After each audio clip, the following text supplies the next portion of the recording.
श्री स्वामी समर्थ मराठी जगत या यूट्यूब चॅनलमध्ये तुमचे खूप खूप स्वागत आहे। आजच्या व्हिडिओमध्ये आपण महाशिवरात्रीच्या दिवशी शिवलिंगावर अशा कोणत्या गोष्टी चढवायच्या आहेत की ज्यामुळे महादेव आपल्या प्रसन्न होतील आणि आपल्या इच्छासुद्धा नक्कीच पूर्ण होतील। तर आता सर्व गोष्टी आपण आजच्या व्हिडिओमध्ये बघणार आहोत। चला तर मग व्हिडिओला सुरुवात करूया। सर्वप्रथम सर्वांना येणाऱ्या महाशिवरात्रीच्या खूप खूप शुभेच्छा। या तिथीवर तुम्हाला दिवसभर जेव्हा केव्हाही शक्य होईल महादेवावर कोणत्या ना कोणत्या गोष्टी अर्पण करायच्या आहे। यामध्ये 10 अशा गोष्टी आहेत की ज्या शिवलिंगावर तुम्हाला अर्पण करायच्या आहेत। पण या सर्व 10च्या 10 गोष्टी अर्पण करायच्या का तर नक्कीच नाही। यापैकी ज्याही गोष्टींचा त्रास तुम्हाला होत आहे, ज्याही गोष्टींचं सुख तुम्हाला उपभोगायचं आहे, तीच गोष्ट शिवलिंगावर तुम्ही नक्की आवर्जून चढवा। तर त्या कोणत्या गोष्टी आहेत आणि कोणत्या गोष्टीने काय लाभ होतात ते आपण आजच्या व्हिडिओमध्ये बघणार आहोत। सर्वप्रथम महादेवावर काळे मूठभर तीळ तुम्हाला चढवायचे आहे। यामुळे काय होईल की तुमच्या सगळ्या पापांचा नाश होतो। म्हणजे कळत नकळत आपल्या हातून एखाद्या चुका होतात तर आपल्याला असं वाटतं की आपलं काही चुकलं नाही, पण मग कळत नकळत त्या चुका झालेल्या असतात। त्या सर्व पापांचा नाश होण्यासाठी काळे तीळ आवर्जून मूठभर तुम्हाला शिवलिंगावर अर्पण करायचे आहे। त्याच्यानंतर शिवलिंगावर 1 लोटा पाणी अर्पण करायचे आहे। जो कोणीही भक्त शिवलिंगावर 1 लोटा पाणी अर्पण करतो त्याच्या परिवारामध्ये आरोग्यता लाभते, त्याच्या घरामध्ये अनारोग्य कधीही राहत नाही, आरोग्यता वास करते, अनारोग्य त्याच्या घरातून निघून जाते। म्हणजे बघा ना की अनेकांच्या घरामध्ये असं असतं की नेहमी कोणी ना कोणी आजारी पडतच राहतं, कोणाला काही ना काही सुरूच राहतं, म्हणजे दवाखान्याच्या फेऱ्या या चालूच राहतात। मग अशा वेळी तुमच्या घरामध्ये ही समस्या असल्यास आवर्जून 1 लोटा पाणी महादेवावर अर्पण करा आणि महादेवाला आपल्या घरातील अनारोग्यता दूर करण्यासाठी विनंती करा। त्याच्यानंतरचं आहे तिसरं जे कच्चं दूध।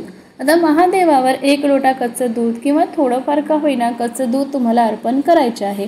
ते कच्चं दूध कशासाठी अर्पण करतात तर आपल्या घरातील जे आपले मुलंबाळ असतात त्यांची बुद्धी तीक्ष्ण होण्यासाठी महादेवावर कच्चं दूध हे अर्पण करत असतात। कारण आपले मुलंच ही आपली खरी संपत्ती असते। आपण म्हणतो की पैसा भरपूर माझ्याकडे आहे, काही गरज नाही, पण जर का संतती त्या योग्य नसेल तर तो पैसा कमवायला काहीही वेळ लागत नाही।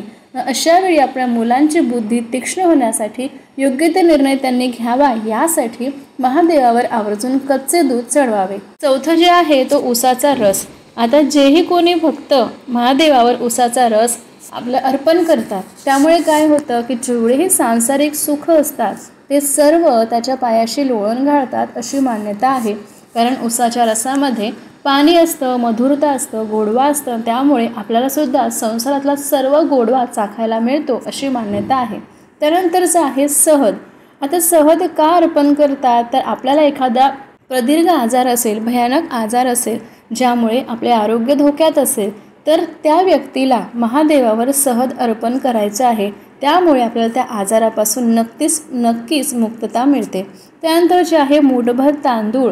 जो कोणी भक्त महादेवावर मूठभर तांदूळ अर्पण करतो त्याच्या घरामध्ये धन धान्य संपत्ती ही कायम वाढती राहते। नवीन नवीन वाटा पैसे मिळवण्यासाठी मार्ग त्याला चांगल्या प्रकारे गवसतात आणि तो कायम प्रगती करतो। त्यानंतरचं 7व्या नंबरचं आहे गव्हातील टुशा। ज्या गव्हातून आपण काढून टाकतो त्या टुशासुद्धा अतिशय महत्त्वाच्या असतात। जोही कोणी भक्त मूठभर टुशा का होईना पण महादेवाच्या शिवलिंगावर अर्पण करतो त्याला खूप काळापासून चालत असलेली एखादी समस्या असेल त्यापासून मुक्तता मिळते। आता अनेकदा असं असतं की एखादी समस्या असते, नोकरीची समस्या असते, नोकरीमध्ये प्रमोशन मिळत नाही किंवा अजून दुसऱ्या काही समस्या असतात, लग्न होत नाही, अशा ज्या खूप काळापासून ज्या समस्या चालत आलेल्या असतात त्यापासून आपल्याला मुक्तता मिळते। त्यानंतरचं आहे गंगाजल।